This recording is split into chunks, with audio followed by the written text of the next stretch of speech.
What happened to you? Covered in blood. My high school freshman daughter, who was supposed to have gone to visit my in-laws' house, came back home with blood flowing from her forehead, so I screamed. After quickly treating her, I immediately contacted my husband. When he answered the phone, I shouted at him without thinking. Where are you? Didn't I tell you I'm on a business trip? I was stunned by his unexpected response. After all, I had seen off my husband and daughter who were supposed to visit my in-laws' home 5 days ago. In front of me was my daughter with a serious injury. Seeing me confused, my daughter revealed a shocking fact. My name is Mia Smith. I am a 40-year-old part-time housewife. My husband Michael is a salesperson who visits various schools to sell high school teaching materials. He says that trust is important, and he always behaves properly, which is cool.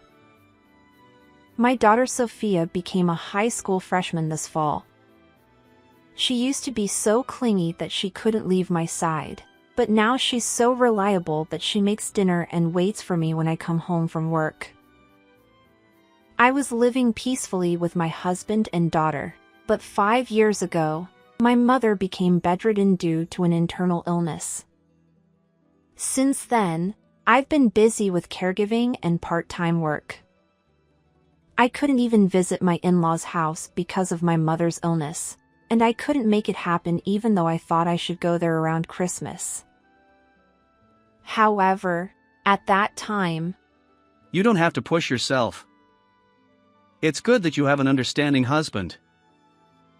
he went to my in-laws' house alone while joking and laughing. I felt very sorry, but I was grateful because I was busy taking care of my mother.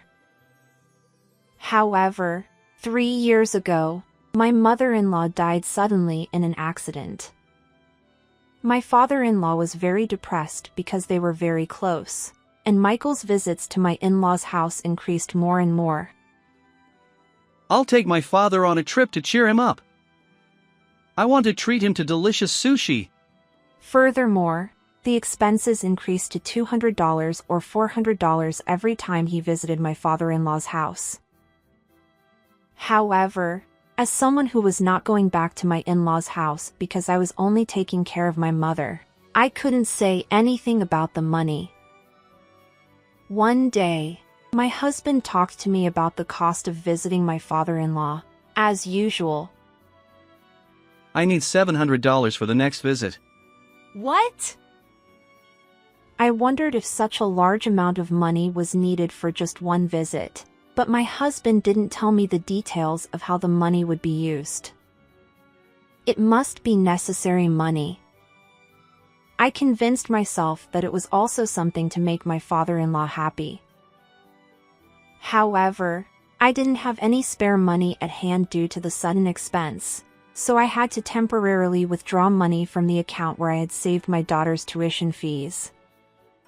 From now on, I have to refrain from going to the hair salon for a while and not touch Sophia's money. From there, I worked hard to save money and gradually returned it to my daughter's account. Sophia's entrance exam went well, and while we were taking a break, I want to see Sophia after a long time. Great! I'll take Sophia and my dad out for crab. It's a reward for always working hard.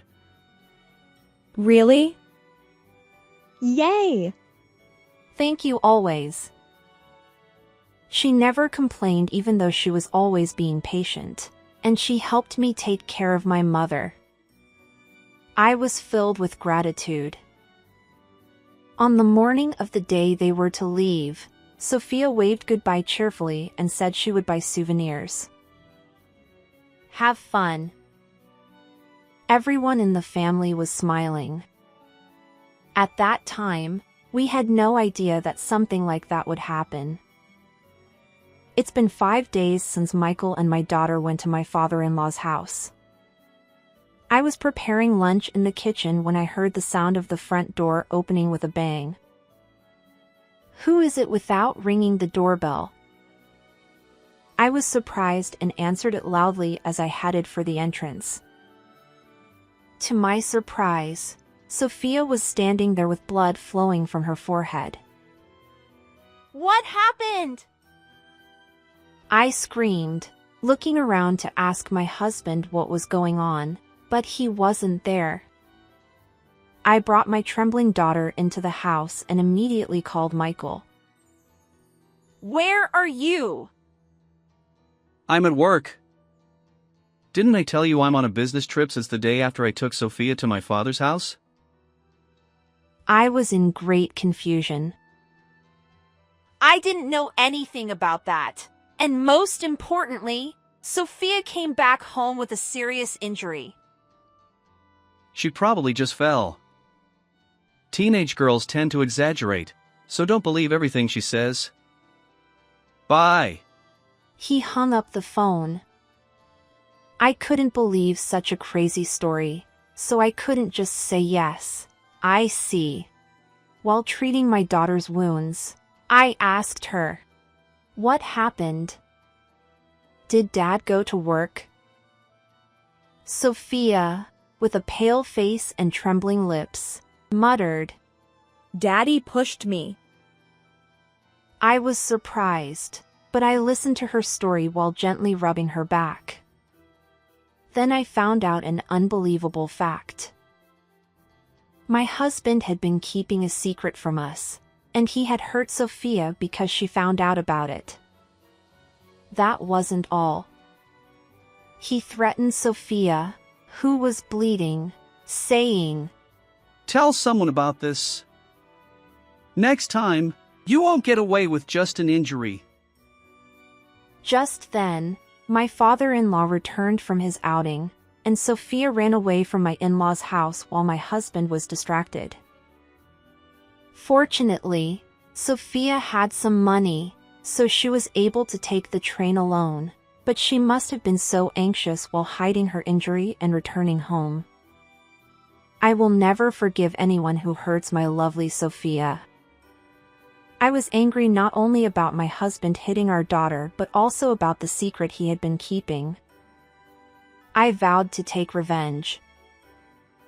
After hearing all of Michael's misdeeds, I picked up my smartphone to call my father-in-law, but was surprised to see a mountain of missed calls from him. Oh, I'm sorry. I was cooking and didn't notice the phone ringing. It's okay. More importantly, Sophia had an urgent matter and went back home. I'm worried if she arrived there safely, so I called many times. I was speechless after hearing my father-in-law's story. My husband had been covering up the fact that our daughter, who he had injured, had run away to our house with such a lie. So I told my father-in-law everything I heard from my daughter. I will take her to the hospital, so it's okay. But I can't forgive Michael. I want to punish him, so can you keep him at your house? My father-in-law agreed to help me and said he would convince Michael to stay at his house for a while. Meanwhile, I prepared to confront my husband by running around and getting everything ready. 5 days later, after the investigation of Michael's secret was completed, I headed to my father-in-law's house. When I tried to ring the doorbell, I saw my daughter running towards me, gasping for breath. Mom, wait a minute. I told you to wait at home. That's impossible. I need to settle this injury. I didn't want to show my parents fighting in front of Sophia, so I had planned to go to my father-in-law's house alone. However, Sophia was not going to be quiet. I think I have the right to speak up too. Sophia refused to back down. I was reluctant, but I accepted my daughter's anger and decided to fight with her. After being greeted by my father-in-law, who already knew about my plan. I entered the living room and saw my husband, who seemed to have just woken up, lying on the sofa in his pajamas and watching TV, despite it being noon. "Oh, wasn't it a business trip?" I suddenly asked, and Michael jumped up in surprise. No. I was supposed to go, but it got canceled." He began to make excuses. "Well, that doesn't matter. I want to know about Sophia's injury." "Oh, yeah, it's a stinky story. She fell down the stairs and hit her forehead." I wanted to shout at him for being so slippery, but my father-in-law spoke first. Enough already. We know that Sophia's injury is your fault. Sophia also raised her voice in agreement, and I glared at Michael. The guilty husband was flustered, but then he suddenly had an idea and looked proud as he spoke. "You haven't visited my father's house for a long time, but you act like you're so great. I cherish my father more than you guys did not." He laughed and smirked, thinking I wouldn't say anything. It was true that I hadn't said anything because I thought he was right. However, I already knew from Sophia's story that my husband's words were full of lies. Really? Can you say that it is cherishing your father when you go back to your father's house, but let your daughter do all the housework instead of spending time with your father? Yes. You've been lazing around at home since we came here. Shut up. It's just this time. I'm always working hard. I saw Michael acting so arrogantly and took out my father-in-law's account book, which I had taken in advance. It contained not only the inflow and outflow of money but also detailed records of Michael's behavior at my father-in-law's house.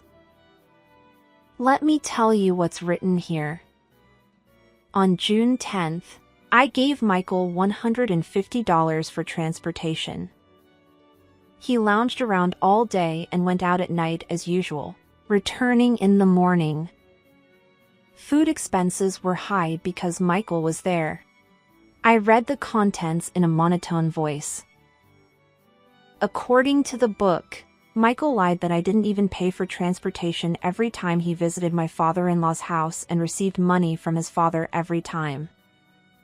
Taking advantage of the fact that I didn't visit my in-laws' house, Michael had made me out to be a stingy wife and had tried to get sympathy from his father. Aren't you ashamed of living off your parent at your age? And you received so much help from him. You didn't even get an allowance, and you came to my house often. I felt sorry for you and did many things for you, but it was all nonsense. We blamed him, and Michael choked on his words and fell silent. I wonder what you used the money you swindled from your father for. Well, that's... You don't have to say anything.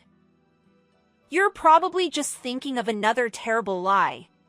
After Michael mumbled something, I ignored him and presented a certain photo in front of him. You wanted the money so badly because you were living it up in a place like this, weren't you?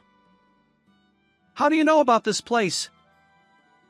The photo showed my husband entering a shady massage parlor.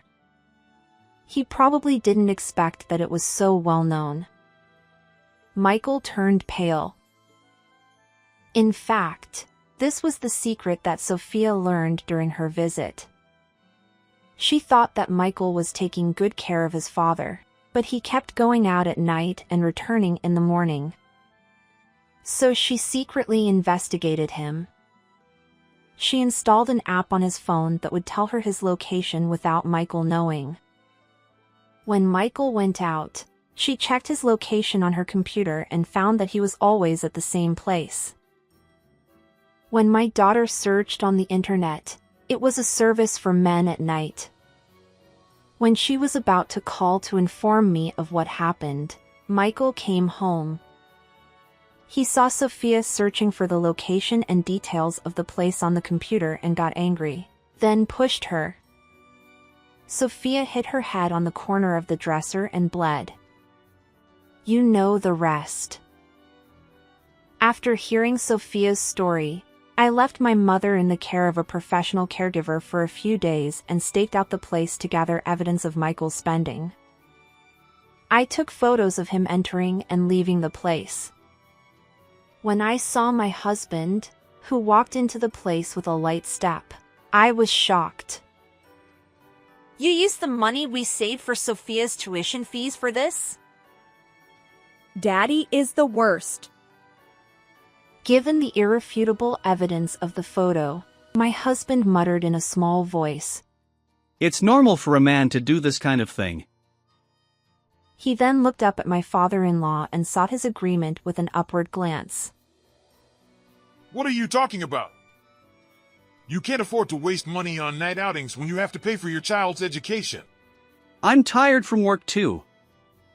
What's wrong with taking a break? My daughter sighed as if she were disgusted with her father's attitude. Mom, do you know what kind of place that is? Huh? No, I don't. I just took pictures and left. I thought so. Here you go. Sophia placed several sheets of paper with the place's homepage printed on them on the table. When my father-in-law and I peered inside, we saw that the girl working there was wearing a school uniform. Although everyone seemed to be an adult, it was a place where they provided services in cosplay. Huh. I can't believe I showed my daughter this kind of world at her age. I was filled with regret, but my daughter was unfazed. So this is what Daddy likes. Gross. She shivered as if she had a chill as she handed a piece of paper to her father. You don't have to say it like that. If the schools affiliated with your business partner find out that you love uniforms, it would be a huge problem. I can't imagine the company that sells teaching materials to the schools would continue to employ someone with such a fetish. My husband turned pale as I gave him a cold look. Oh, right. I immediately took out his schedule book. Since it had been left in his business bag, I was able to find it easily. I can see from this that all the schools you are attending are now known. Shall I contact these business partners about your lovely hobby? Please don't do that. I'm sorry. I went too far. I'll change my ways from now on. He must have realized that he couldn't get away with it. He began to tremble and sat down on the spot. He is apologizing desperately, but it's unforgivable that he has been going to the place for years, spending money recklessly, and even causing his daughter to get hurt. Who would believe a liar like Daddy? I'm ready to consult a lawyer and prepare for divorce. You will pay me compensation for the money you spend extravagantly so far. This is the end of our relationship. No. Don't do that. Gross. My husband tried to cling to Sophia, but she immediately avoided him and eventually burst into tears. We looked at him with cold eyes as he cried in such a pathetic manner. The divorce was finalized soon after, and my husband was ordered to pay $10,000 for his reckless spending and $20,000 in compensation.